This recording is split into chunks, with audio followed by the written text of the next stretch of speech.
Hey everyone, it's Coach Robert with a quick video on endgames. So in this situation, white is clearly winning. They have an extra rook, and they just have to give a checkmate. If it's white to play, it's pretty easy. But if you're still working on checkmate in ones, feel free to pause the video and see if you can figure it out. If it was white to play, they would play rook f8 and win the game on the spot, because the king is trapped by the enemy king. So when people say kings can't attack kings, it's not strictly true. They can control squares near the king and help for the checkmate, and the rook will finish off the king on the other two squares. But in this position, it's black to play. Now, you've probably gotten this position before if you've faithfully followed the technique that many people have shared about reaching this position. It's one that I like to call pawn shadow technique, where you just repeatedly trap the king with the rook, sort of like in the queen and king checkmate. Now, you probably already know that. So what we're going to focus on here is one aspect of this endgame, which is the waste moves. So if you reach a position like this and it's black to play, and they play king g8, you cannot play rook f8 giving a simple checkmate. So now you have to decide what to do that's productive, and it's a little bit hard to find a productive move. For instance, if you play king h6, your rook's hanging, so you just lose the rook, so we can't do that. So that might lead you to the conclusion that you should play king f6. So maybe think about this for a second and see, like, why is this a problem?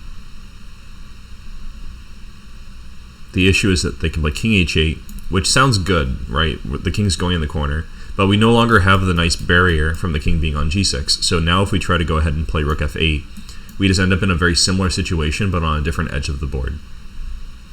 Now, white's still winning, of course, in all these positions, unless they drop the rook or give a stalemate. But I just wanted to highlight that you can't just play any move here and win. You have to actually have some idea of how to make the position more favorable for yourself. The king's annoying on g8, so you have to use the technique called waste moves. Now, we want to move the rook, not the king. We just saw that, because if we move the king anywhere, it's not beneficial. But we have to choose a good spot for the rook. I'll show an example of a bad spot. Rook g7. So maybe think about this for a second and figure out why this is not so good, because it's important to understand, not just remember. The issue, in my opinion, is that after all the hard work that you put into bringing the king to the corner and the edge, they're going to run into this large region. See how they have like free reign here? You can change the shape of this by moving your rook now, but you're going to have to do a lot of work to corral them into this small area. It was actually kind of nice that they're stuck in these two squares. There's just a minor inconvenience that the king's on g8. We would rather it be on h8, but that doesn't mean that we should let the king run out into a larger area where we have to spend more moves to trap the king. In fact, if you take too long to do this, the game can end as a 50-move draw. 50 moves with no captures and no pawn moves, well, it would be a draw, so we don't want that. So we don't want to let the king escape like that. There's also some stalemate risk, but only with really poor technique from both sides. If they go here, if you want to solve this as sort of like an anti-puzzle, white to play in stalemate, there are 3 moves that do that. Here's one of them. That's stalemate. We don't want this. So rook g7 is no good.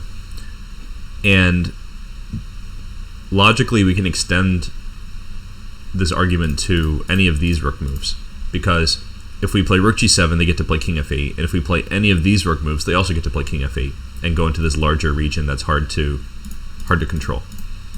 So we don't want to go on any of those. So maybe think about it. Where do you think we should put the rook in that case? We're trying to prevent the king from going here, and we don't want stalemate, and we don't want to lose the rook. That means we could play a move like this one. So now the king is, so black has to move. They only have a king, so they have to move the king, but they can't play the move that they would like to play, king f8, which would bring them to this larger area. So they have to play king h8. So now maybe pause the video again, white to play and win. Now we get to play rook f8. So this is called a waste move technique, because in this position, if it was black to play, they would lose, right? They would have to play king h8, and we play rook f8, and then we win. So if we play any move that forces black to play, we win. And the way that you can arrive at this kind of conclusion on your own is by always asking a question to yourself like, what would my opponent play if it was their turn?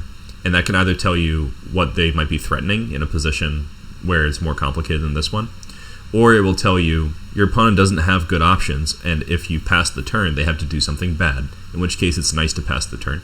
So it requires a little bit of higher level thinking, but that's one of the things that makes chess fun. So here's another puzzle here. So Rook F1 is not the only move. I would challenge you to find all the moves that lead to the same result, just for a little bit of extra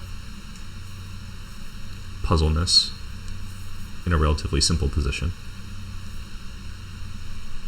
So hopefully you've paused and you found out that you can play any of these moves. Anywhere on the F file is good. So, I kind of like Rook F6 if I'm playing bullet chess, which I basically never do, because, you know, it's quick. You can quickly play that one and then immediately snap back with Rook F8. So this is the waste move technique, and this actually appears in many, many different endgames in different forms. This is just the most fundamental example, in my opinion, of a waste move. So I hope you learned something about chess in general and also this specific Rook endgame from this video. And with that, I bid you adieu.